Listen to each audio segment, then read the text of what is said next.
Hineni. God put Abraham to the test, and he said, Hineni, I am here. Hineni, we are here. Unless you have gone through confirmation class in the years since I've been here as a rabbi, the story I'm about to tell you, you haven't heard.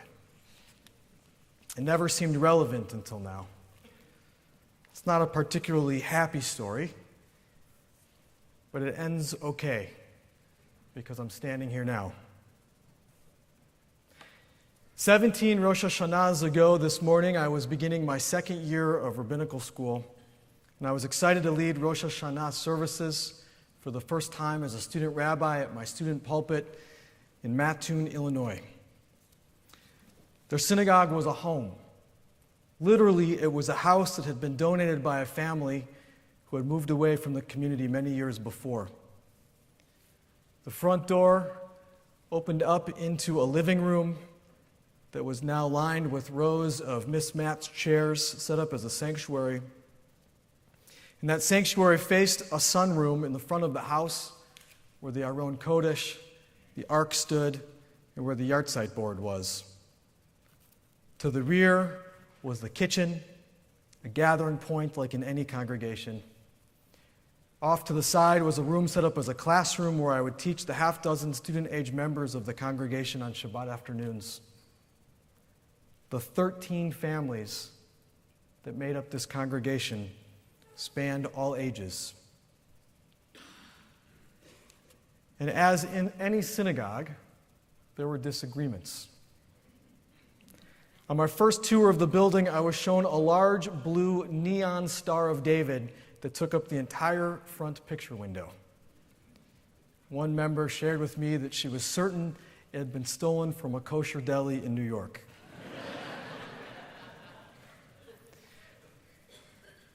Some felt it should be turned on whenever the congregation gathered, a call sign of sorts. Others felt strongly that it should be left off at all times, so as never to call attention to themselves. Just last week, I spoke with a member of that congregation, and she told me that even now, using space in a church to gather regularly, they still debate whether to put a sign up announcing their presence. Imagine for just a moment wondering whether it was safe to erect a sign at the entrance of our Beit Shalom campus. On the 1st of Tishrei in 5761, September 30th, 2000, Rosh Hashanah morning, Debbie and I left our hotel during what was our second visit to the congregation. I wanted to arrive early so I could set up for services. As we turned the corner to park behind the house, something caught my eye. So I put the car in reverse and backed up to a telephone pole and came face to face with a warning poster. It looked like a wanted poster, and it had my picture on it. Above my photograph were the words, "Warning, Jewish parasite known to be in the area." Later, the police and FBI would recover about 150 of these that had been rolled up and thrown in yards like newspapers. Debbie, perhaps thinking quicker than I could, jumped out of the car and tore it off the telephone pole. And since I didn't have a cell phone yet, we drove to the edge of town where I found a payphone, and I called the temple president, who told me to drive around for 30 minutes and then go back to the synagogue. When we returned to the building, a squad car was parked in front of it with its lights on. And there was a police officer at the front door and one at the back door. I checked in with the police and I headed inside where congregants had started to gather. I was greeted by many who were concerned, but everyone agreed with me that we should continue as planned with services. As I approached the lectern to call the service to order, one man I had not yet met, who was sitting close to the front door, he jumped up and he stopped me and with a southern drawl said, "Rabbi, you don't need to worry about a thing." So he had a revolver sticking out of his inside pocket. He then pulled his chair up to the front door and sat there facing it. The irony of a man guarding a door that had a police officer on the other side of it was not lost on me. That was the year 2000 in America, in a small Bible Belt town, but still in America. Let me be clear. As we sit here in our beautiful sanctuary on this beautiful, peaceful property in Minnetonka, we are safe. We have taken our regular precautions that we do at different times throughout the year. And I am grateful to the Minnetonka Police Department, who partners with our congregation in so many ways to safeguard our members and our property. When you leave, please remember to thank those in uniform who are here for us today. I'm also grateful for the Jewish Community Relations Council, who coordinates security for the entire Jewish community. And I know that within our congregational membership, some even here this morning, are Jewish officers of many Twin Cities police departments who can attest to the effort exerted in order to keep the Jewish community safe, to keep all people safe. This is not 1939 Germany. It's not even the 1930s version of Minnesota, which was rife with public and private anti-Semitism. We were known then as the anti-Semitism capital of the United States. Yet it is 2017 Minnesota, and things seem different than they have, at least in recent memory. We've witnessed an unprecedented rise in crimes associated with hate, and not even just in what is considered crime. We've seen an unprecedented rise in the use of free speech for hate. Anti-Semitism, not extinguished, just pushed underground, has reared its ugly head. Who would have imagined seeing the images of men carrying tiki torches through Charlottesville, chanting vile and scary things in our news feeds? Those Jews there in Charlottesville, they were forced to remove their Torahs from their synagogue for the fear of vandalism. They held services at alternate times, and they only entered or exited their building discreetly. It seems far away, but is it? And just a day or two later, we woke up here in Minnesota to the news that a swastika was carved into a golf course green just 25 miles away. For several years, we've been hearing from high school students of the jokes and comments thrown at them in locker rooms and hallways. The theoretical anti-Semitism that many of us assume dormant is no longer dormant, nor is it theoretical. Yet we are here, perhaps when it would be so easy to stay away. The Torah portion we will read this morning, on the surface level, has two distinct themes. One of violence,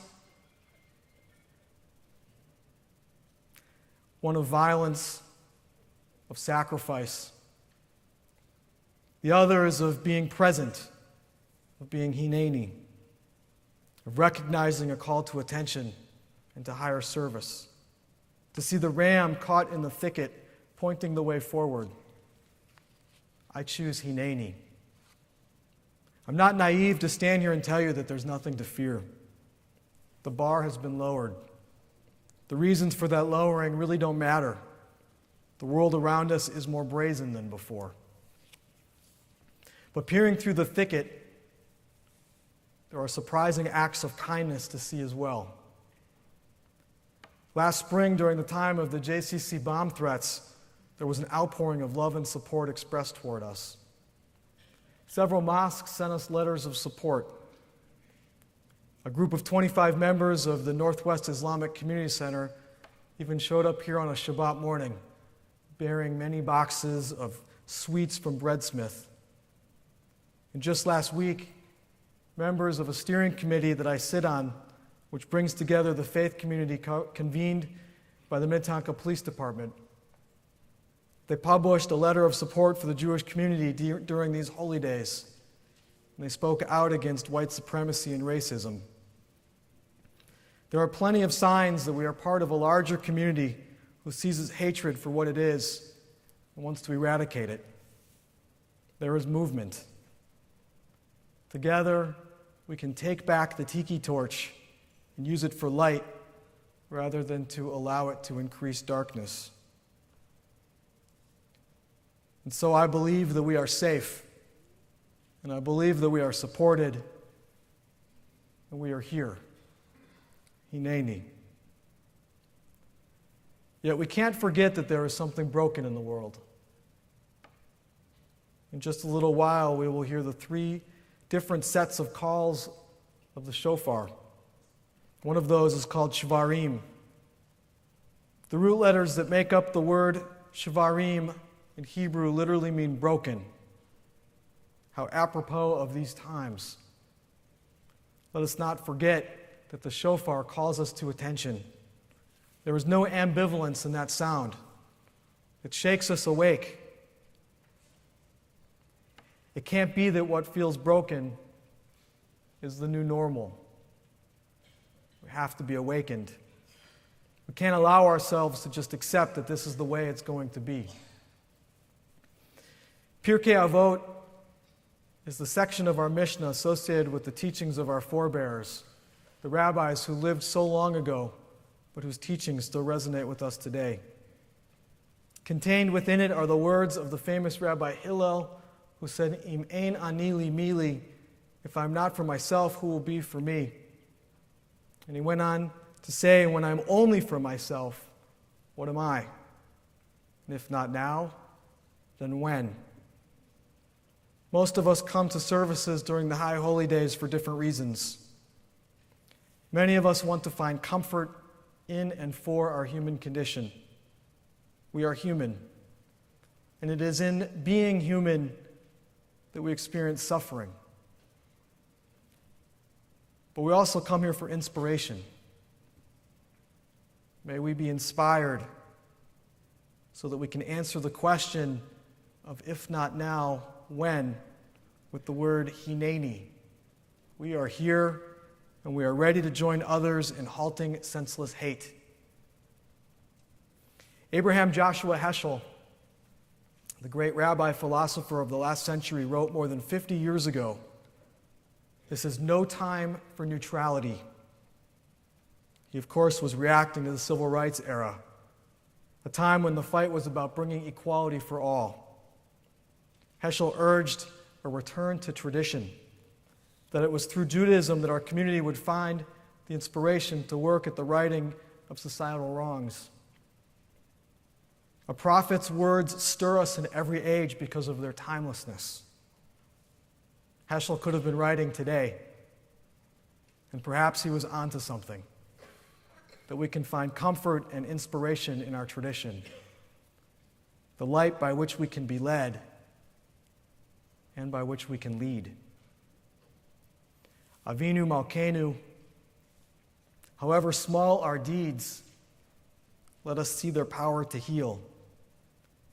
May we save lives through compassion, generosity, and justice.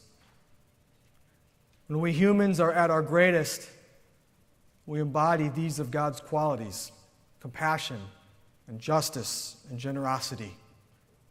We have the power to save. Rabbi David Stern, who is the president of the Central Conference of American Rabbis, recently pointed out the ironic and powerful juxtaposition of the rise in hate with the tearing down of Civil War-era monuments. We may not have many obvious monuments here in Minnesota, and most of us are oblivious to them until they are pointed out, like the proposed change in the name for Lake Calhoun, or the inclusion of the controversial sculpture scaffold in the reopening of the Walker Art Center Sculpture Garden. If anything, these examples highlight for us Minnesotans how easy it is to dismantle obvious insults to the other. But what about the less obvious ones? How do we dismantle that which is on the inside? How do we see that no matter how different others may be or seem to be, we have so much in common with our neighbors and with those across town whose paths may never cross ours? There's a time to build up, and there was a time to tear down. This is a time for both. To tear down symbols of hate, both overt like statues, and the ones less obvious, the ones inside of us, to cause us to separate ourselves from the pain of others. And at the same time, now is the time to build up. All those many years ago in Mattoon as a student rabbi, my brush with white supremacists didn't end with that warning poster. I continued to go back as a student rabbi, even though I was advised strongly not to. How could I not? Later that fall, the group came back and spray-painted swastikas on the outside of the synagogue. But then in a moment of building up the good in humanity, when the white supremacists tried to organize a march through town, and I imagine it probably would have looked a lot like Charlottesville if it hadn't have been for the Methodist Church, whose inspired members literally stood in the street and blocked the march. That is what building up is. When we replace public symbols of hate with public acts of love and support. That church answered the call with Hineni. Would we? I would like to think that the answer is a resounding yes. You've probably heard me share the Hasidic parable of the scratched ruby. In that story, a king finds that his precious ruby has been marred and sustained a deep scratch. Artisan after artisan attempted to repair it, but none could. Finally, a gifted lapidary turned the scratch into the stem of a beautiful flower. Often this parable is used to express what we know, that life has its ugliness, but sometimes that ugliness can be made to be beautiful. This week, I heard that story framed differently. It was framed by Rabbi Aaron Pankin, the Rosh Yeshiva of the Hebrew Union College. And in his telling of the story, he pointed out that the one who was able to make the stone even more beautiful than it was originally had three qualities for which we can each strive. That lapidary was creative, he was courageous, and he was hopeful. He was creative because he was willing to look at things in a new way. He was courageous because it takes great courage to try something that has never been done before.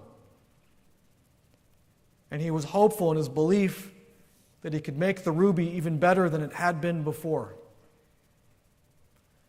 Our tradition is nothing if it doesn't teach us that there is hope in the world, that we can yet reach a time and place far closer to perfection, and that we can be the ones to make it so. It just requires creativity, courage, and hope. It requires being Hineni, courage to stand in the way of others who hate, creativity in our actions and words, and hope that links us with others who hope. It requires standing up and living our values explicitly. Those of you who attended the rally of support with Rabbi Crimmings after the bomb threat at the mosque in Bloomington a few weeks ago, you were Hineni. Those of you who show acts of kindness in the way you give tzedakah and volunteer your time, you also answer the call with Hineni. We need everyone here to go out and be present for others. We need acts of kindness, big and small. The world needs it. Working for justice is very difficult work. It can be exhausting. And it is so very necessary for the sake of our people, and for the sake of all people. May we take the light of Torah and shine it into all the darkness that exists. May we stand together and scream Hineni from the top of the hills, from the city walls, and from our homes. May we together live those qualities of compassion, justice, and generosity, of creativity, courage, and hope. And if you aren't sure how, come talk to your rabbis.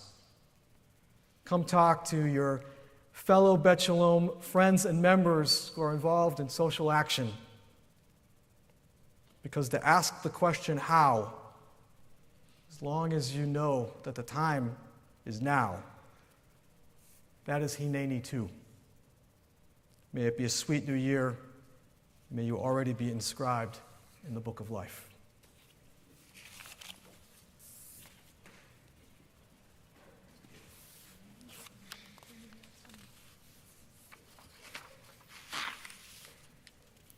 We are going to turn to Seder Kriyat HaTorah, the service for the reading of Torah. So let's turn back to our machzors to page 227. Please rise.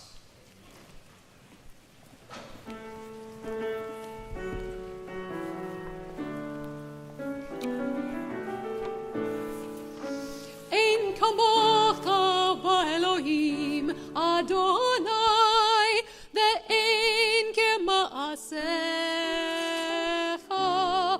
malchotecha malchut kol olamim umemshaltecha bechol dor v'ador Adonai melech Adonai malach Adonai meloch le'olam va'ed Adonai oz le'mo yitein Adonai